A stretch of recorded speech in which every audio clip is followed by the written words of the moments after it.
organized activities? No. Hopefully.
So Just be simple.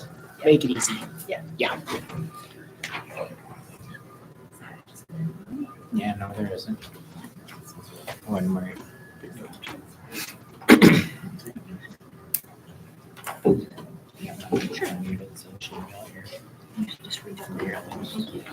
All right. I'm going to call the Village of Middleville Planning Commission meeting to order. Kim, if we can have a roll call, please. Jason Holshausen. Here. Bruce Farrell. Here. Maria Gustinas. Here. Richard Hamilton. Here. Troy Newman. Here. Amanda Pullen. Here. Di Wilkie. All right, we have the Pledge of Allegiance.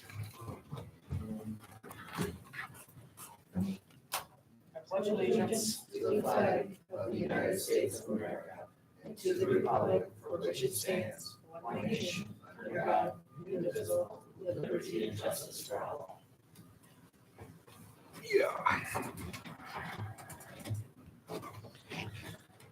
All right, we have an agenda in front of us. Questions, comments from us?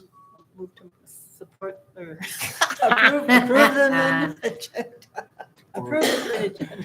All right, we have a motion from Maria, support from Richard to approve our agenda as written. All those in favor say aye. Aye. Any opposed?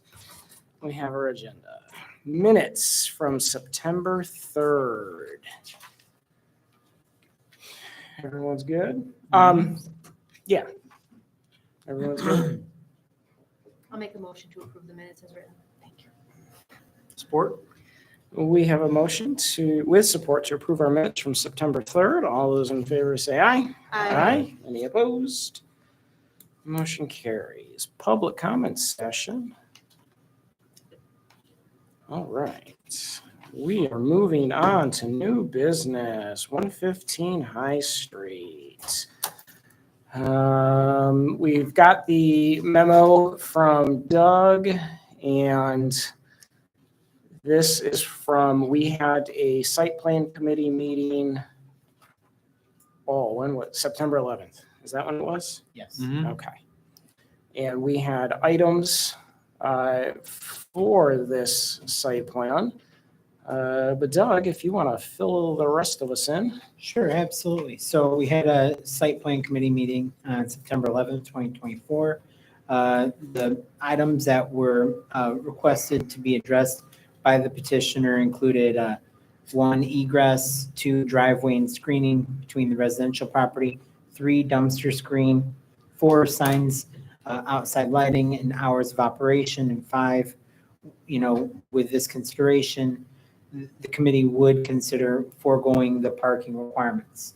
Those were the items that were discussed at that meeting. So on September 24th of 2024, the petitioner submitted revisions addressing many of these concerns. The only comment I have is lighting needs to be combined to the property to prevent trespass and to avoid glare, in accordance with section 78-30, and signage will need to be submitted for a sign permit for review, as it's not included in these plans. While looking through these documents, everything else appeared to be in order. I didn't see any other comments, questions, or concerns that weren't addressed, but the petitioner is here with us too. Hi, Johnny.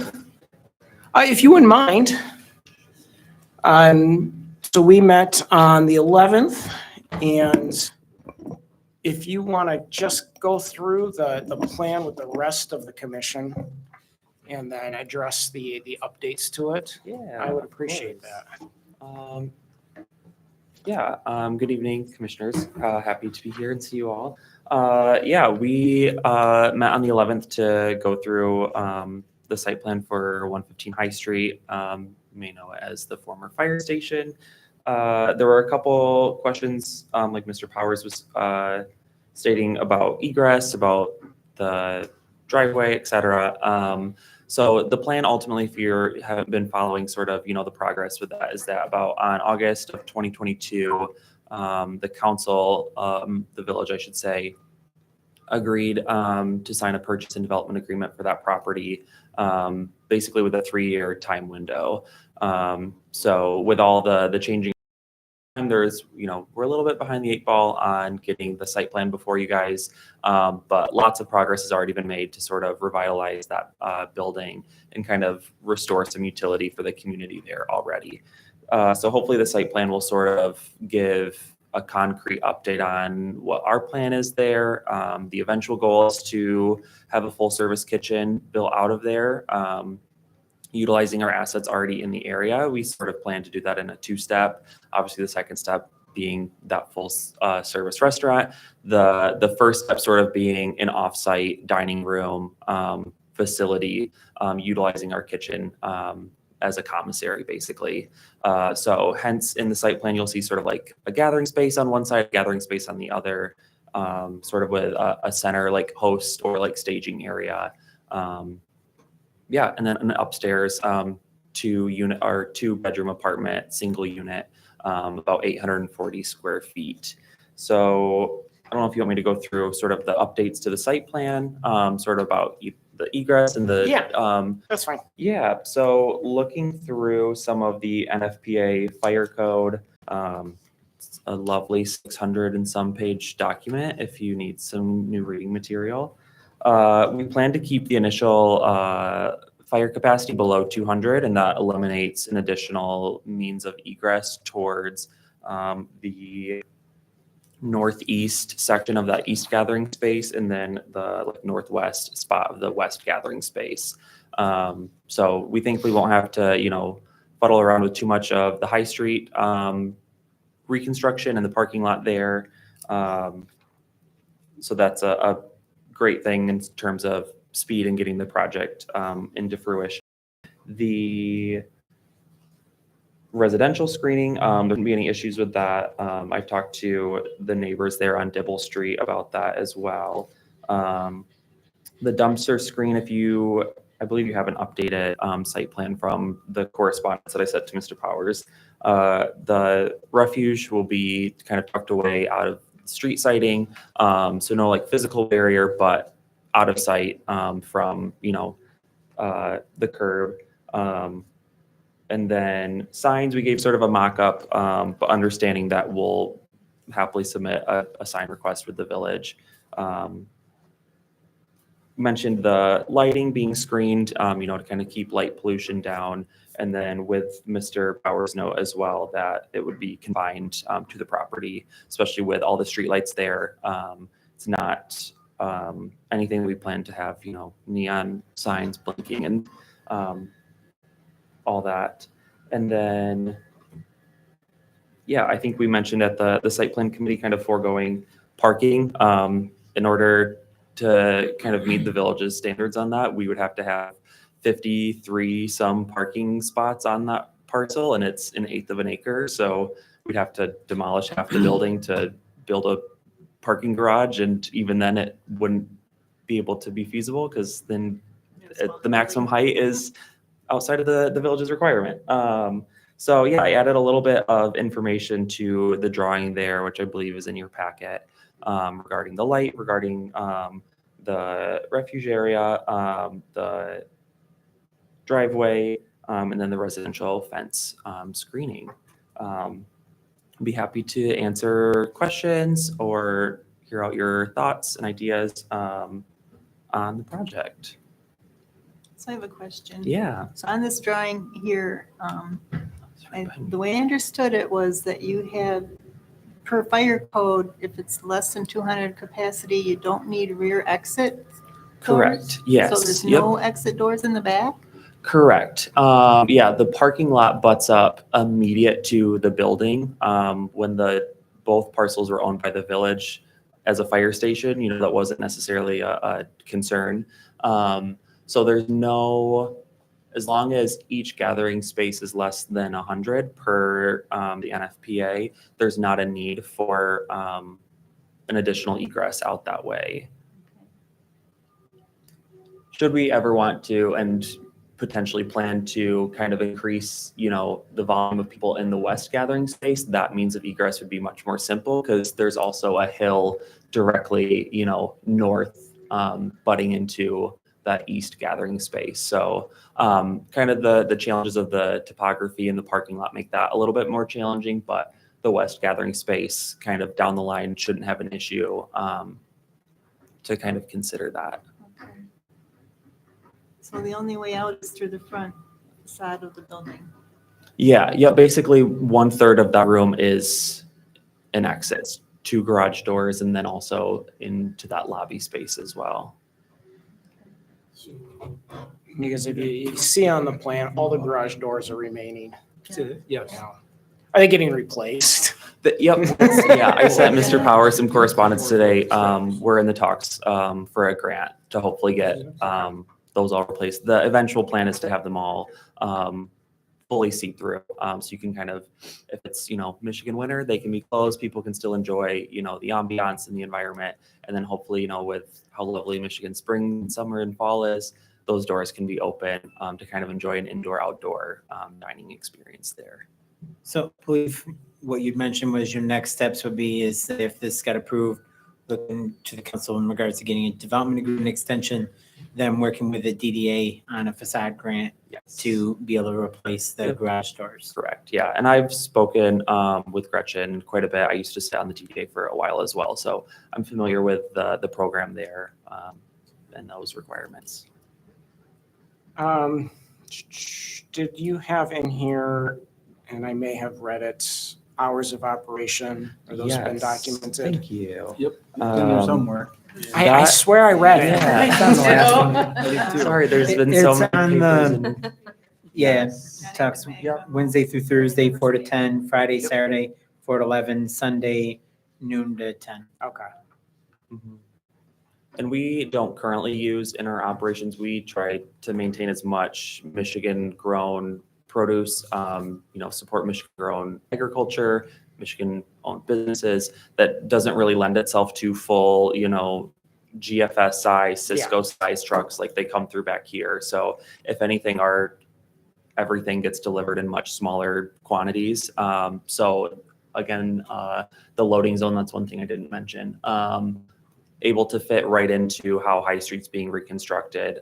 With the hours of operation, that shouldn't be an issue there. And also there will hopefully be a whole brand new parking lot next to it that's been cleared out. So additional space there, but So the nature of the business, with the kitchen, it sounds like, is it going to be catering or just supporting local businesses? Or so yeah, the initial idea to sort of kind of hopefully meet council's goal of getting it activated quickly is to treat it as like an offsite dining room that can lend itself to events and catering and banquets. But we have a full commercial kitchen that we already operate across the street. So we're able to kind of hot box food over and set it up either as a catering kind of banquet buffet style or do like plated meals from our kitchen already, and then eventually build out that full sort of kitchen so that it's all right on site, kind of how a traditional restaurant would be. Okay. So the long-term vision is to be a restaurant, but you could use it as a banquet facility or event. Totally. Yeah. Yep. But yeah, just wanted to make sure that we were meeting council's goals and hopes for the development agreement. And with the market and the build out of, kind of already what's been done. Just want to make sure that we're setting ourselves up for success to fulfill that agreement and not promise a full, shiny new stainless steel kitchen when, we want to activate it first and then build that out well the first time. So my fellow planning commission or site plan members, do you feel also that our concerns from that meeting have been met? Mhm. You too? All right. The one of the big things to come out of the site plan meeting was parking. And so while the residential unit upstairs, he has parking for that out back, the site physically can't handle any parking requirement from our ordinance, but we have the ability to simply waive that. And there are ample public walkable spaces within good walking distance from this facility. And so I don't think there is a reason we can't waive the parking requirements for this parcel and this site for this use. If anyone disagrees Is with there me. like a minimum amount of parking that will be on site at all? Have you walked, because the parking lot adjacent to it Use is village owned. image. Okay. That So they can't Johnny really doesn't do own that. that, so the only parking spaces are behind the building, Down. Which will most So- likely be That's for the tenant. served with the residential. which serves the tenant upstairs, yeah. So the image on the overhead shows like the site plan. So there's parking along on that driveway. But chairperson is correct that in this property is zone C1 and that businesses within the C1 business district that the planning commission can exempt parking requirements in the downtown business area. Okay. So that means they would have on-street parking. That's what they'd be So requiring. this development would have to utilize on-street parking or adjacent public parking lots. So if you're full and you have 200 people in there, theoretically, 100 vehicles, In the we're streets. going to park 100 vehicles in the street in Middleville. We got I'm a not parking a- lot I'm down not there, over there, but we I got would parking be- lot here, This lot. not all just street parking. Yeah. Well- There's this lot, the Yeah. lot right next door to it, there's that lot. I get that it's across the walkable, street, yeah. and we all live in the village. do you guys see a lot of people walking? Because I walk the village every day and I see very few people walking. I don't see people wanting to park over here and walk over to a restaurant. I would find that very shocking if they did that, I'll be honest with you. So typically, the standard is one parking per approximately 4 individuals. Okay. So the number needed would be closer to 50 rather than 100. Okay. The important thing to focus on too, maybe the hours of operation, because if there are concerns related to parking, that Mr. DeMag's hours of operation are not the same as some of the other businesses. So that may assist with alleviating parking concerns. It's that the parcel's in the unfortunate situation where no matter what is there, anything on the ground floor is never going to meet any parking requirement. And so if we don't exempt the main level for any business for parking, then the building is unusable. So that's where we're at with parking. So how many parking spaces are there in the back for the residents? You can There's fit, approximately 14. Okay. So potentially you could have a few, like the employees or something. could you're park talking in the about back. And if, the driveway in the No. back? I'm just talking. just talking about the High Street, the parking lot that's You're talking about currently in the lot or process of being drive behind repaved. the building? Behind the building. The drive behind the building can Oh. fit, what, 2? Yeah. You could squeeze okay. 3. And then Cars? the west side is where the parking is. And you do have the drawings from the improvements to High Street Yeah. that show what the on-street parking will look like as well. Yeah, because on High Street, I think I included, it's a bit sideways, but the reconstruction, if you guys can recall, the fire station formerly had a large sort of on-ramp, I guess you could call it, to the garage doors, which much of that is being taken back into just actual street. Part of that is the parallel parking, and then additionally, there used to be a left turn lane there because it used to be a high flow road for Bradford White. So kind of with that remodel, there's a couple more angled parking spots there as well. And then with the kind of dirt mound of the High Street parking lot being removed, and then the quadplex being a close parking lot as well that you don't have to cross over Main Street. Those are sort of what we kind of budgeted for kind of near public spots to be able to park. The majority of the downtown lots are within 300 feet. So if this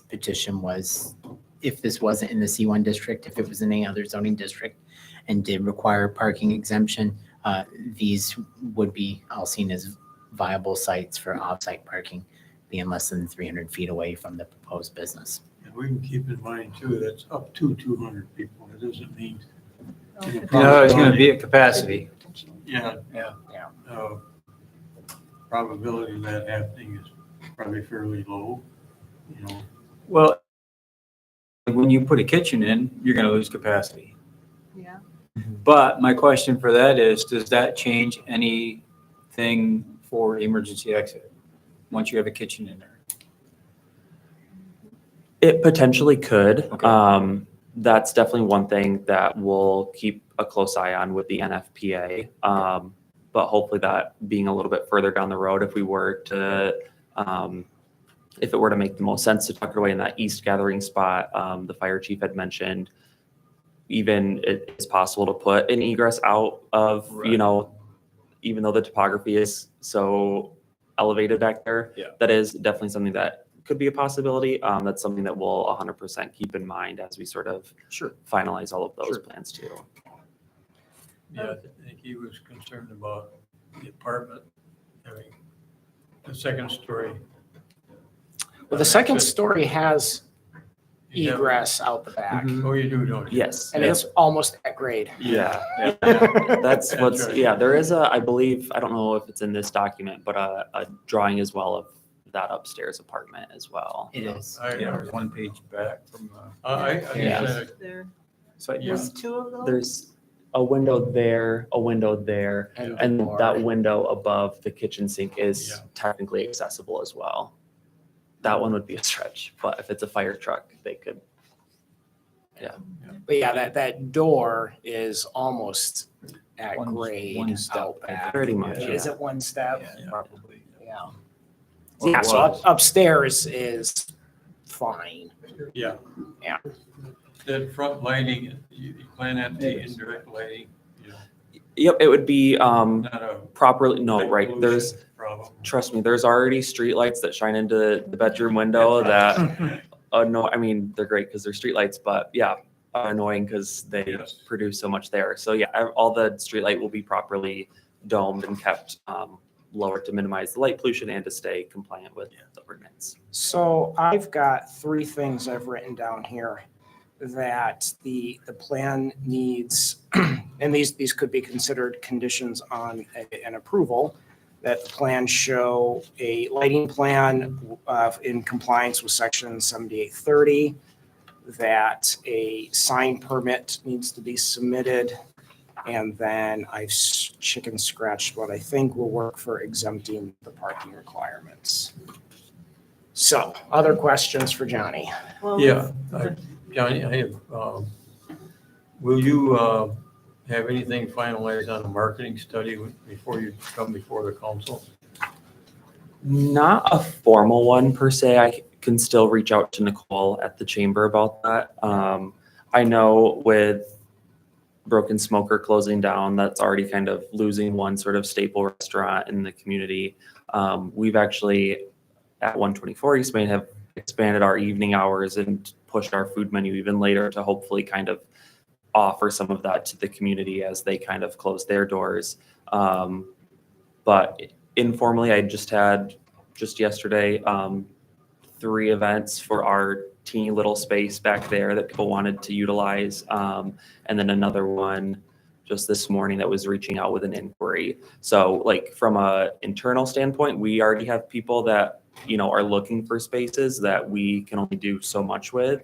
Whereas this would greatly help us out there, but the lack of, you know, kind of a more accessible building like a library in the community, like there is like that great need for just places to go. And like we saw, unfortunately earlier last month, for places to gather to eat as well, for lunch and dinner time.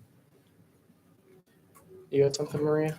Yeah, with exempting the parking, I would still recommend having ADA parking, maybe 1 or 2 spots. Do we know if the High Street lot has got designated disabled spaces in it?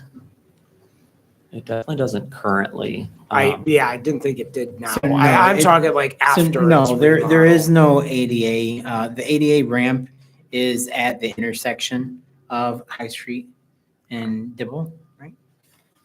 Yeah. It's at the next intersection, so it'd be at the north corner of the building. But there is a curb along those parallel parking spaces. Okay. So if someone needs a ramp, that would be.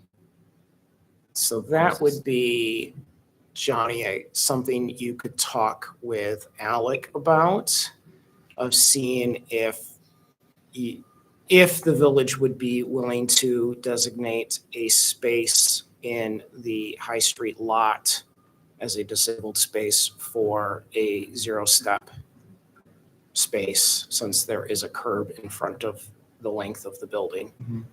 I don't think that's anything we can mandate here, since it's a village-owned lot, but we can ask council to ask Alec to buy some blue paint. Richard? You probably had. I'm sure he probably does have some blue paint. But yeah, I think that would be the solution for that, is if we can get a blue space in the parking lot there. Good suggestion. Yeah, Yeah. so. Okay. Other things? No? Are we generally good with this? Okay. Then I'm going to make a motion that, what is the site plan? Oh, we don't have a site plan ID number. Okay. See, it's 20, yeah, we do, 2024-02. 2024-02. Okay, then I'm going to make a motion that we approve site plan 2024-02 for 115 High Street with 3 conditions. That the plan is to show full lighting, a full lighting plan in compliance with section 78.30. That a sign permit needs to be submitted for signage. And that the parking requirements are exempt for this parcel with the findings of fact that the parking requirements cannot be met on site and there is ample parking within walking distance of the parcel. With 80/80. We can't mandate that. It's a village. He doesn't own the lot. Yeah. Hey, we can only make requirements out of the things Johnny owns. And he does Just not own that a little lot. bit of clarification on the last condition. So are you stating that if parking was available on site in the future, that this would no longer be exempt from the parking requirements? If he somehow could figure out how to fit 50 parking spaces on there. He bought the parcel next door and tore it down, then. Yeah, there's a that's the only way I parking, could but see. that's- So yes, that is the intention, that if on-site parking becomes available, then he needs to have on-site parking. Thank you. Yeah. Okay, we have a motion with support to approve site plan 2024-02 with those 3 conditions. Kim, you got those? Sorry, Amanda. All right, any last bits? All those in favor say aye. Any opposed say nay. All right, motion carries. Awesome. Thank you. I appreciate it. Thank you, Appreciate your Johnny. comments. All right, moving on to committee reports. We already know the site plan committee met. Did the ordinance committee meet? Yes. How'd it go?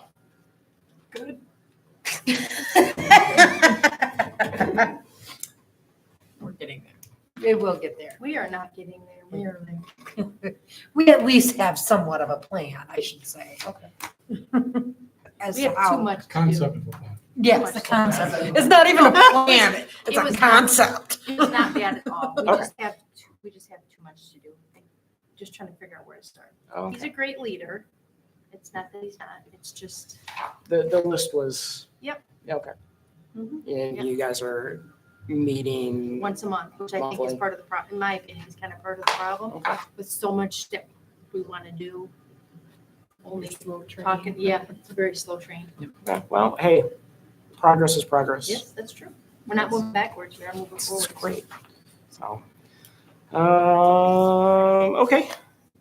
Doug, you had anything to add to that? Sure. So Go our for first, it. so there's been a handful of permits to start, slowing down on permits. Baby Bliss, they just finished tearing down the design work today. I see the Still some- foundation's still in there. There's still some more work to be Yeah. done, but they finished, tearing down of the built structure. So the 36th 8th Street, still working with the developer to come up with a preliminary development agreement. So hopefully, within later this year, we can get a tentative agreement to the council for consideration and kind of see where that goes.